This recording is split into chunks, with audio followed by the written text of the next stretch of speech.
நேயர்கள் அனைவருக்கும் வணக்கம். வெண்முரசு கிராதம் அத்தியாயம் 48. இது பிறிதொரு கதை என்று சண்டன் சொன்னான்.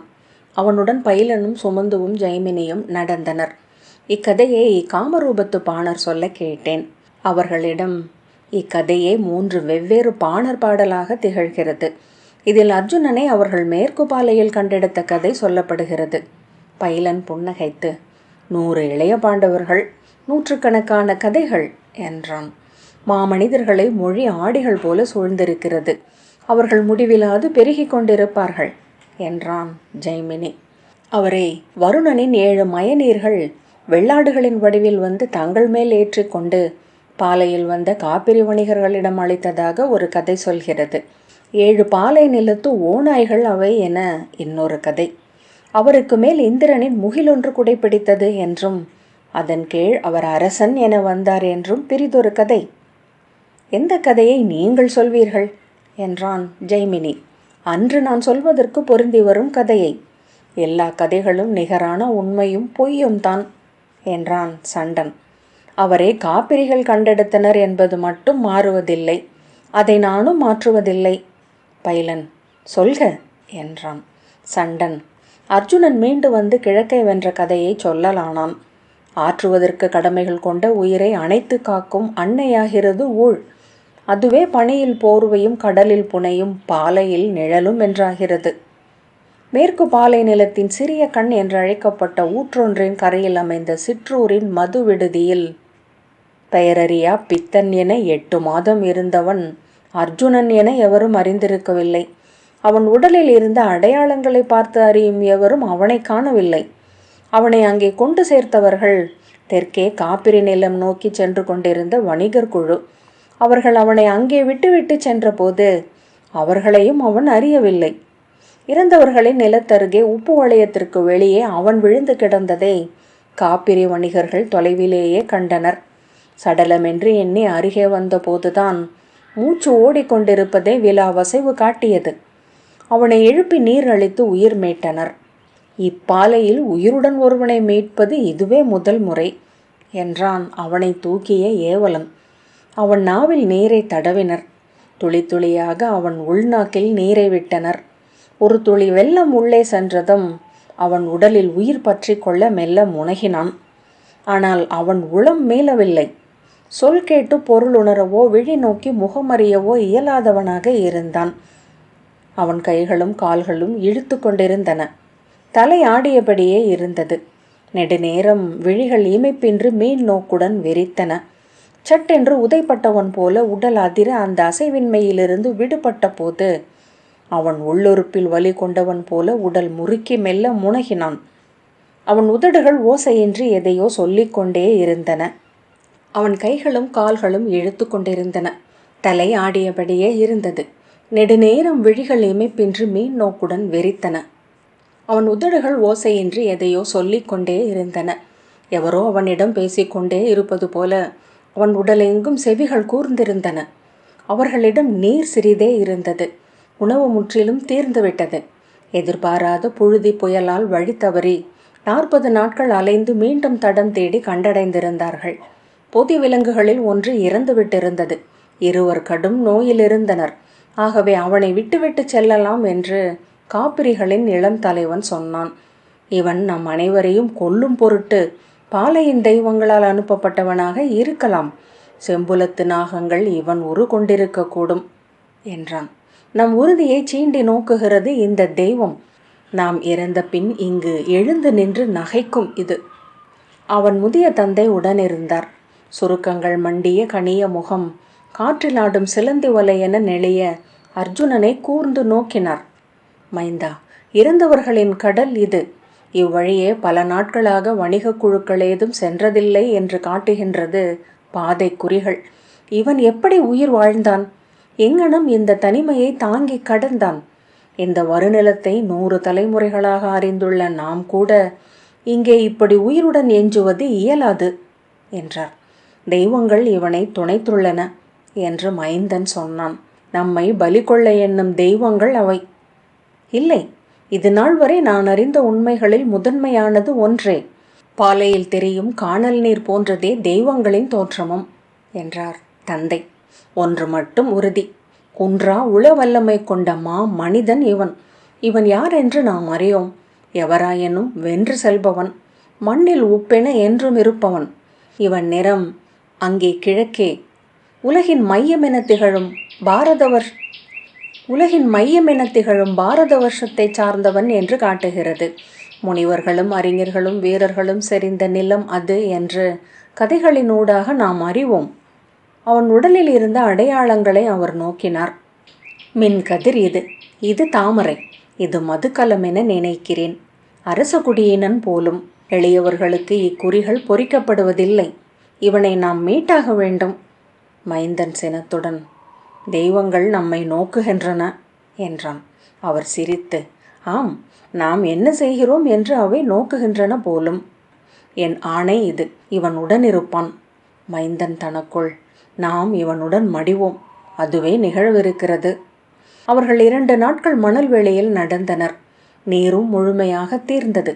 தோல் பைகளும் குடுவைகளும் உலரலாகாது என்பதற்காக எஞ்ச வைக்கப்பட்டிருந்த இறுதி துளி நீரையும் நாவில் சொட்டி கொண்டனர். விடாய் தொண்டையிலிருந்து உடலுக்கு பரவி உடலும் எரிந்தனைந்த பின் எண்ணமாக எஞ்சி பின் மெல்லிய புகைப்படலம் போல உள்ளம் உடலை உணரும் நிலை எழுந்தது. நிற்கிறோமா செல்கிறோமா என அவர்கள் அறியவில்லை. கேட்கும் சொற்களும் எண்ணும் சொற்களும் இடைக்கலந்த மொழி ஒன்று ஓடிக்கொண்டிருந்தது. வழி குறிப்புகளின்படி ஓநாய் முகம் கொண்ட பாறை வருவது வரை நீரோ உணவோ இல்லை. அது நெடுந்தொலைவுக்கு கண்ணில் படவும் இல்லை என்றான் இளையவன். தந்தை ஒன்றும் சொல்லவில்லை. அவரது அமைதியால் சீண்டப்பட்டு, நாம் இன்று மாலைக்குள் நீரை கண்டடையவில்லை என்றால் இறப்போம், ஐயமே வேண்டியதில்லை என்றான் மைந்தன். அதற்கும் அவர் ஒன்றும் சொல்லவில்லை. அக்குழுவிலிருந்த அனைவரும் பழுத்து சொல் மடிந்த விழிகளால் அர்ஜுனனை நோக்கி கொண்டிருந்தார்கள். அவனை அவர்கள் திரைமறைவுக்குள் தான் பார்த்தனர். சிலர் அவன் யார் என எண்ணினர். சிலர் மீண்டும் மீண்டும் அவனை கண்டுபிடித்தனர். ஒட்டகைகள்தான் அவர்களை கொண்டு சென்றன. அவற்றின் கால்களில் வாழ்ந்த தெய்வங்கள் பாலையை அறிந்திருந்தன. அவர்கள் பிளவுபட்டு நின்ற மணற்பாறை ஒன்றை அடைந்த போது இடியோசை கேட்டது. புயல் என்றான் மைந்தன். மணற்புயல்தான் அது. தந்தை கைகளை விழிமேல் வைத்து நோக்கி, இடி போல் ஒலிக்கிறது என்றார். இடியா என அவன் இகழ்ச்சியுடன் கேட்டான்.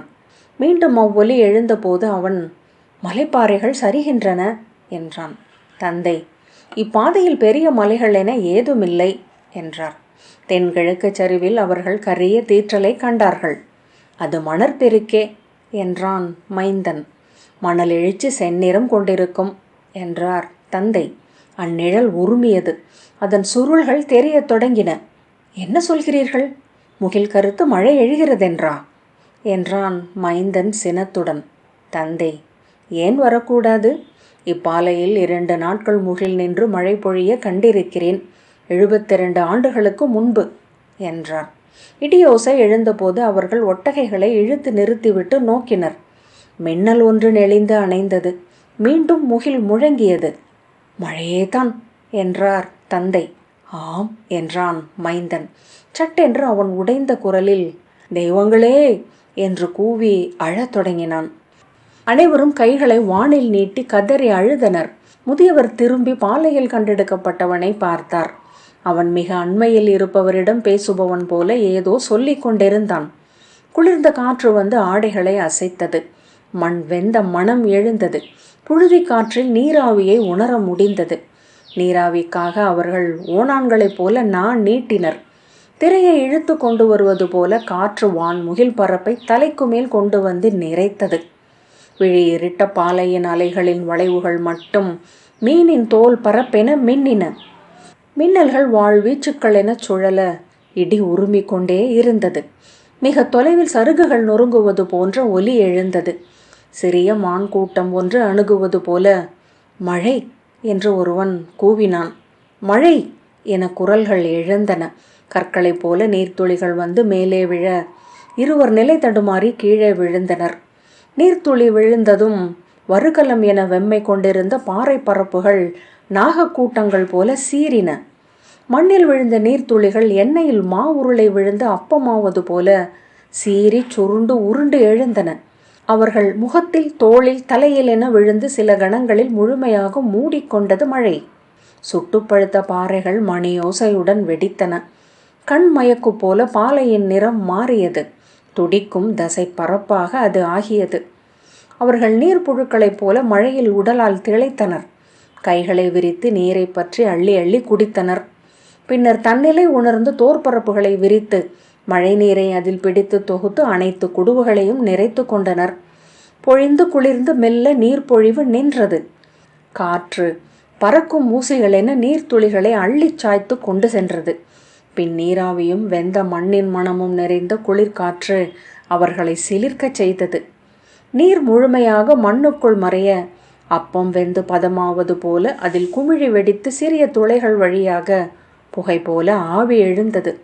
இந்த மழை இவர் ஒருவருக்காக என்றார் முதியவர். ஆம் என்றான் ஒரு ஏவலன். அவர் மார்பில் இருந்த அதே மென்படையை நான் வானிலும் கண்டேன். இன்னொருவன், இதோ கலங்கள் நிறைந்துள்ளன நமக்கு என்றான்.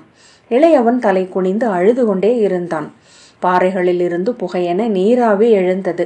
வான்முகில் உடைந்து வெளித்து ஒளி எழுந்தபோது அது வெண்ணிற இறகு போல தெரிந்தது.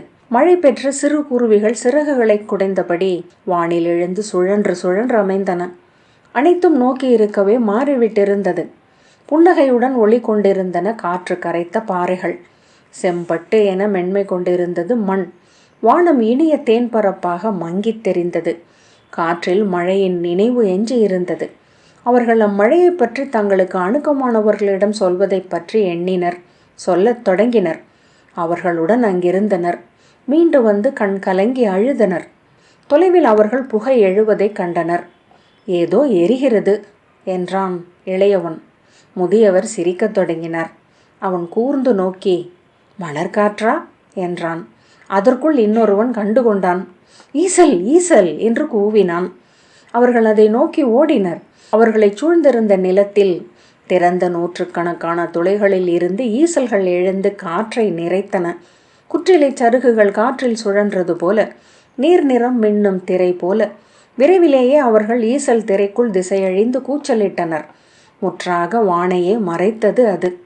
ஆடைகளை வீசி வீசி ஈசல்களின் சிறகுகளை உதிரச் செய்து மண்ணில் வீழ்த்தினர். விரித்த தோற்பரப்பில் விழுந்து குவிந்த ஈசல்களை அள்ளி அப்படியே வாயிலிட்டு மென்று உண்டனர். இதுதான் தெய்வங்களின் மாயம். இங்கு இதில் நின்றுவிட்டால் நாம் அழிந்தோம் என்றார் முதியவர். இவை வேறு உயிர்களுக்கான உணவு. நமக்கு போதுமான அளவு கிடைத்துவிட்டது. கிளம்புவோம். ஈசல்களை தேடி பறவைகள் வரத் தொடங்கின.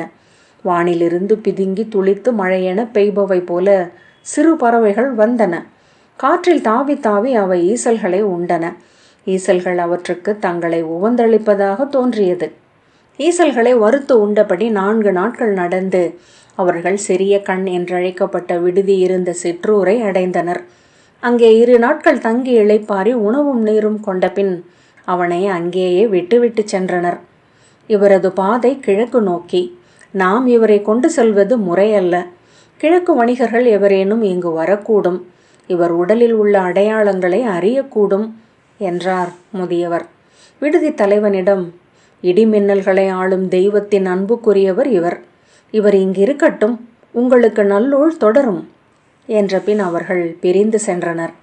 விடுதியில் ஒருவேளை மட்டும் உணவுண்டு பாலையிலும் முட்புதர் காட்டிலும் அலைந்து முற்றிலும் தனித்து அவன் தங்கியிருந்தான். அவன் வருவதற்கு முன் பெய்த மழையால் அவ்வூரே செழித்திருந்தது. கலங்கள் முழுக்க ஈசல் நிறைந்திருந்தது. மலைச்சரிவில் நின்றிருந்த ஈச்சை மரங்கள் சில நாட்களிலேயே பாலை நீண்டு மதுவை சுரக்கலாயின. அவர்கள் விதைத்து மறந்திருந்த மணிப்பொருட்கள் முளைவிட்டு எழுந்தன. மேலும் ஒரு மழை பெய்து அவை மணி கொள்ளும் என உறுதி எழுந்தது. வரப்போகும் மணிகளின் நினைவே அவர்களை களிவெறியில் ஆழ்த்தியது. அவர்கள் இரவும் பகலும் பாடிக்கொண்டிருந்தனர். மழைமைந்தன் என அவர்கள் அவனுக்கு பெயரிட்டனர். அவனுக்கு ஊனுணவும் கள்ளும் மாறி மாறி கொண்டு கொடுத்தனர். அவனிடம் தங்கள் மொழியில் மாறி மாறி உரையாடினர். அவன் அவர்களின் உதடசைவுகளை நோக்கி கொண்டிருந்தான். அவர்களின் குழந்தைகளை நோக்கி சிரித்தான். ஏனென்றறியாமலேயே அங்குள்ள அனைத்து மகளிரும் அவனை விரும்பினர். அவர்கள் சமைத்த உணவில் முதல் பங்கை அவனுக்கென எடுத்து வைத்தனர். அவனுக்கு உணவளிக்க அவர்களிடையே எப்போதும் பூசல் இருந்தது. அவனுக்கு உணவு அளிக்க அவர்கள் முறை வகுத்தனர். உணவளித்த பெண்கள் எண்ணி எண்ணி சிரித்து முகம் சிவந்தனர். விரைவிலேயே அவன் தெய்வங்களுக்கு நிகரான வில்லவன் என அவர்கள் கண்டு கொண்டனர். புல் பறித்து வீசி பறக்கும் ஈயை வீழ்த்தும் ஒருவனை அவர்கள் கதைகளிலும் கண்டிருக்கவில்லை. வில் தேர்ந்தவனுக்கு கைகளே வில் என்றாகும் என்று அவர்கள் கண்டனர். பின்னர் அவனை அவர்கள் தெய்வமென வழிபடலாயினர். குலத்தலைவன் அவனுக்கு 7 பெண்களை பரிசளித்தான். துணை இழந்து வாழ்ந்த அப்பெண்கள் அம்மாதமே கருவுற்றனர். 7 வில் வீரர்களால் அக்குடி பெருகி நிலம் வென்று அரசென்று ஆகும் என்றார் அங்கு வந்து தங்கிச் சென்ற தொல்குடி பாடகர். அங்கே அடுத்த பீதர் குழு வந்தபோது அவர்களால் உடல் கொண்ட தெய்வமென கருதப்பட்ட அவன் வில் திறனை பற்றி விடுதி தலைவன் சொன்னான். அவர்கள் அதை வெறும் சொல்லென்றே முதலில் கொண்டனர். அதோ அந்த ஒட்டடையின் ஒரு சரடை மட்டும் அம்பு விட்டு அறுக்கச் சொல் உன் தெய்வத்திடம் என்றான் பீதர் தலைவன். வெளியே இளமைந்தருடன் விளையாடி கொண்டிருந்த அர்ஜுனனிடம் சென்று மைந்தர் அதை சொல்லி அவன் ஆடையை பற்றி இழுத்து வந்தனர். பீடம் மீதிருந்த ஒரு மெல்லிய துரும்பை எடுத்து சுண்டி ஒட்டடையின் ஒரு சரடை மட்டும் அவன் அறுத்தான். மைந்தர் கை கொட்டி குதித்து மகிழ மேலும் சரடுகளை அறுத்தான். வலை வடிவு குலையாமல் அது மெல்லிய புகை கீற்றென விழுந்து உணவு மேடை மேல் படிந்தது. பீதர்கள் அஞ்சி எழுந்து வணங்கும் விழிகளுடன் நின்றனர். அந்த பீதர் குழுவுடன் அவன் அயிலம் என்னும் துறைநகரை சென்றடைந்தான். அச்சிற்றூர் மக்கள் கண்ணீருடன் அவனை தங்கள் பாலையின் எல்லை வரை வந்து வழி அனுப்பினர். அவன் சென்று விடுவான் என அவர்கள் அறிந்திருந்தனர். ஆனால் செல்வதை எதிர்கொள்ள முடியவில்லை. அவன் கருவை சுமந்திருந்த 7 பெண்களும் தங்கள் குடில்களின் இருளுக்குள் உடல் சுருட்டி படுத்திருந்தனர். வெளியே கேட்கும் ஒவ்வொரு ஒலிக்கும் அவர்கள் உடல் அதிர்ந்து கொண்டிருந்தது. குழந்தைகள் ஓடி வந்து அவன் செல்லும் செய்தியை சொல்லிக் கொண்டிருந்தனர். அவர்களை சூழ்ந்திருந்த இருட்டு மெல்ல நெளிந்தது. ஒட்டகைகள் பொதி கட்டி எழுந்து காலுதர காவலர் படைக்கலங்களை எடுத்துக்கொள்ள ஏவலர் நீர்க்குடிவைகளை சீர் செய்ய அங்கிருந்து கிளம்பும் அன்று காலை அவனை பீதர்கள் தங்களுடன் அழைத்தபோது விழி விரிய வெறுமனே நோக்கி கொண்டிருந்தான். தொலைவில் கிழக்கே செல்கிறோம், வருகிறீர்களா வில்லவரே என்றான் பீதர் தலைவன். ஆம் என அவன் தலை அசைத்தான். அவன் கிளம்பும் செய்தி அறிந்ததும் ஊரே சோர்ந்து ஓசை அழிந்தது. அவன் நடந்த பாதையில் அவர்கள் கால் வைக்காது அருகே சென்றனர். அவன் ஒரு முறை கூட திரும்பி நோக்கவில்லை. செந்நில மடிப்பில் அவன் வணிகர் குழுவுடன் மூழ்கி மறைந்தான். புழுதி மட்டும் வானில் மெல்ல கரைந்தது. இருளறைகளிலிருந்து பெண்கள் எழுந்தோடி வந்து கை நீட்டி கதறினர். அவன் நடந்து சென்ற பாதையின் புழுதியை அள்ளி தாங்கள் நெஞ்சிலும் முகத்திலும் பூசிக்கொண்டு கண்ணீர் விட்டனர். அவர்களை பிறர் தூக்கி வீடுகளுக்கு கொண்டு சென்றனர். மது அளித்து மயங்கச் செய்தனர். விழித்தெழுந்த போதெல்லாம் அவர்கள் நினைவு கூர்ந்து அழுது கொண்டிருந்தனர். நாட்கள் செல்ல செல்ல அவ்வழுகை இறுகி ஆழ்ந்த அமைதியாகியது. பின்னர் அவர்கள் ஒவ்வொருவராக 7 மைந்தர்களை பெற்றனர். கரிய உடல் கொண்டிருந்த மைந்தரின் கண்கள் புதுச்சிப்பியின் ஒளி கொண்டிருந்தன. அவற்றை குனிந்து நோக்கிய போது அவர்கள் உடல் சிலிர்த்து அழுதனர். இறுக்கமெல்லாம் உருகி அழுகையாக பெருகியது. அம்மைந்தர்களை கை நீட்டி தொடவும் அவர்கள் அஞ்சினர். அவர்களுக்கு இடிமழையின் 7 பெயர்கள் சூட்டப்பட்டன. அன்னையர் அப்பெயரை சொல்லி அழைக்க அஞ்சினர்.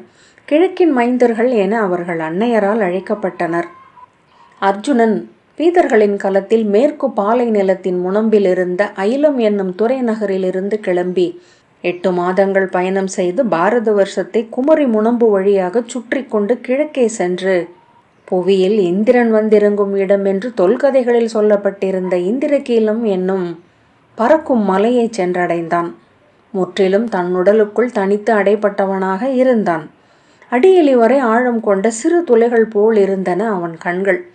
அவன் சொற்கள் மொழியென உருக்கொள்ளா ஒலிகள் என்றிருந்தன. யவன காப்பிரி சோனக கலங்களுக்கு நிகராக பீதர் நாட்டு கலங்கள் நின்றிருந்த அயிலம் என்னும் துறைமுகத்தின் பாலை நில விரிவு உயரமற்ற செம்மண் வீடுகளாலும் வீடுகளை விட பெரிதாக தோலுரையால் பொதிந்து கட்டப்பட்ட பண்ட பொதிகளாலும் நிறைந்திருந்தது. 8 நீள் சாலைகள் வந்து அவ்விரிவில் இணைந்தன. அவற்றில் 4 பாலை வணிகர்களின் ஒட்டகைகளின் நிறை பொதிகளுடன் வந்து சேர்ந்தன.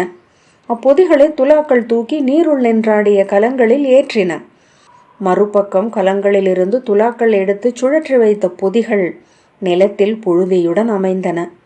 பொதி ஏற்றப்பட்ட ஒட்டகை நிறை அங்கிருந்து கிளம்பி பாலை பாதையில் புழுதி சிறகு சூடி சென்றது. பொன்னிற புழுதியால் அங்கிருந்த அனைத்தும் மூடப்பட்டிருந்தன. கலங்கள் நீரில் மீன்கள் போல பல வண்ண ஆடை அணிந்திருந்த வணிகரும் ஏவலரும் அதிலிருந்து தோன்றி அதில் மூழ்கி மறைந்தனர். கடலோசையும் சிறகு குவித்து அணையும் கலங்களும் சிறகு விரித்து அலைகளில் ஏறிக்கொள்ளும் கலங்களும் எழுப்பும் கொம்பொலியும் ஏவலரும் விலங்குகளும் எழுப்பும் ஓசைகளும் வணிகர்களின் ஆணை கூச்சல்களும் திரைக்கு அப்பால் தொடங்கவிருக்கும் நாடகம் ஒலிப்பது போல புழுதிக்குள் இருந்து எழுந்தன. அங்கிருந்த சிறு மண்குடில் ஒன்றில் மேலும் 8 மாதம் அவன் தங்கியிருந்தான். அவன் வில்துறன் அதற்குள் அனைவராலும் அறியப்பட்டது. அவனை தங்கள் வணிக குழுவுடன் சேர்த்து கொள்ள அனைவரும் விரும்பினர். அதற்காக பீதர் நாட்டு வணிகர்களிடம் அவர்கள் பொருள் பேசினர். நாள்தோறும் விளையாடியும் அவன் மதிப்பு நிறுத்தப்படவில்லை. அலைகளை நோக்கியபடி பாறை மேடையில் அசைவில்லாது அமர்ந்திருந்தான். பாலையில் புழுதி காற்று சுருள்வதைக் கண்டும் இருந்த இடம் விட்டு நகராதிருந்தான். ஒரு சொல்லேனும் அவன் உரைக்கவில்லை. ஒருவேளை மட்டும் ஊனுணவு உண்டான். கடல் நாரைகளைப் போல பாறைகளிலும் கலங்களிலும் வடப்பின்னல்களும் தாவிச் செல்லும் உடல் கொண்டிருந்தான். அவன் உடலில் இருந்த குலக்குறிகளை நோக்கி நாள்தோறும் வணிகர் வந்தனர். அரச குலத்தான், இடிமின்னலை ஆளும் தெய்வங்களின் மைந்தன் என்று சொல்லிக் கொண்டனர். கீழ்த்திசையிலிருந்து வந்த பெருங்கலம் ஒன்றின் தலைவர் அவனை பார்க்க வந்தார். பாறை பாசி என தொங்கும் நரைத்த தாடியும் நீர் பை போல தூங்கிய இமைகளும் கொண்டவர். அவனை நோக்கியதுமே அருகே வந்து அவன் உடலில் உள்ள குலக்குறிகளை நோக்கினார். திரும்பி அருகே நின்ற பீதர் நாட்டு வணிகனிடம், உனக்கு வேண்டியதென்ன? இவரை நான் அழைத்து செல்கிறேன். அவர் அரச குலத்தவர் என அறிந்திருந்த வணிகன் மும்முறை வணங்கி அழைத்து வந்த பின் வணங்கிய தோற்றத்திலேயே நின்றிருந்தான். தாங்கள் என்னிடம் பேசியதே என் நல்லுள், அதற்கு மேல் எதுவும் வேண்டேன் என்றான். நன்று, உன் பெயர் நினைவில் கொள்ளப்படும் என்ற பின் அவன் செல்லலாம் என்று கையசைத்தார். அவன் விலகிச் சென்ற பின் அர்ஜுனனிடம் குனிந்து, இளைய பாண்டவருக்கு என் வணக்கம். என் நாவாய் தங்கள் காலடிகளுக்காக காத்திருக்கிறது என்றார். அர்ஜுனன் விழிகளில் ஒரு சிறு அசைவு வந்து மறைந்தது. தங்கள் பயணம் கீழ்த்திசை நோக்கியே இருக்குமென எண்ணுகிறேன். நீங்கள் திசை வெல்ல மேற்கே வந்திருப்பதை கதைகள் வழியாக அறிந்திருந்தேன் என்றார் முதிய வணிகர். பீதர் நிலத்து தொன்மையான அரச குலமான நூவாக்குடியைச் சேர்ந்த என் பெயர் வி. உங்களுக்கு பணி செய்ய காத்திருக்கிறேன். அர்ஜுனன், நான் கிழக்கே செல்ல வேண்டும் என்றான். நீங்கள் நெறி வாழும் மேற்கை அறிந்துவிட்டீர்கள். மேரலின் கிழக்கை அறிந்தாக வேண்டும். என்னுடன் வருக. என் கலம் நாளை மறுநாள் கிளம்புகிறது என்றார் வி. அர்ஜுனன் எழுந்து, கிளம்புவோம் என்றான். அங்கிருந்தே அதுவரை உடன் வந்த எவரையும் திரும்பி நோக்காமல் சென்று அக்கலத்தில் ஏறி கொண்டான். எங்கள் மெய்மையின்படி 4 அசுரர்களால் பேணப்படுகின்றன திசைகள். செங்குருதி பறவை வடிவம் கொண்டது தெற்கின் தெய்வமாகிய அனல். வெள்ளைப்புலியாக மேற்கை ஆள்பவர் உலோகங்களின் தலைவர். கரிய ஆமை வடிவில் நேர் தெய்வம் வடக்கை ஆள்கிறது. பறக்கும் நாகத்தின் வடிவம் கொண்ட காடுகளின் தெய்வத்தால் ஆளப்படுவது கிழக்கு என்றார் வி. கிழக்கின் தலைவனுக்குரியது என்று சொல்லப்படும் பொன்மலை ஒன்று அங்கே உள்ளது. அதற்கு மேல் பறக்கும் மலை ஒன்றுள்ளது. நான் அதை கண்ணால் கண்டிருக்கிறேன். அதன் பெயர் இந்திரகீலம். அங்குதான் உங்கள் தெய்வமாகிய இந்திரன் வாழ்கிறான் என்கிறார்கள். வெண்முகில் சிறகுகளுடன் விண்ணில் நிலம் தொடாது பறந்து நிற்கும் மலை அது. அதில் எழுந்து பொழியும் அருவிகள் கீழே அலையடிக்கும் கடலில் வந்து விழுகின்றன. அங்கே செல்ல பறவைகளாலும் பறக்கும் தெய்வங்களாலும் மட்டுமே முடியும். முகிலின் மேல் எப்போதும் மழைவில் வளைந்து நிற்கும். அம்மலையை பற்றி இளமையிலேயே கேள்விப்பட்டிருக்கிறேன். அதை எவரும் கண்டதில்லை. அங்கே கலங்கள் செல்ல முடியாது. நீருக்குள் இருந்து மலை வடிவ ஆமைகள் எழுந்து வந்து கலங்களை புரட்டி மூழ்கடிக்கும். பாறை முகடுகளாக தெரிபவை மூழ்கி கிடக்கும் கொலை முதலைகளின் செதில்கள். கலங்கள் மிக தொலைவிலேயே திரும்பிவிடும். என் முதிரா இளமையில் எந்தையுடன் கடல் ஓடலானேன். அந்நாளில் ஒருமுறை எங்கள் கலம் புயலால் அடித்து செல்லப்பட்டு அப்பாறைகள் மேல் மோதியது. சிம்புகளாக சிதறிய கலத்திலிருந்து நான் மட்டும் தூக்கி வீசப்பட்டேன்.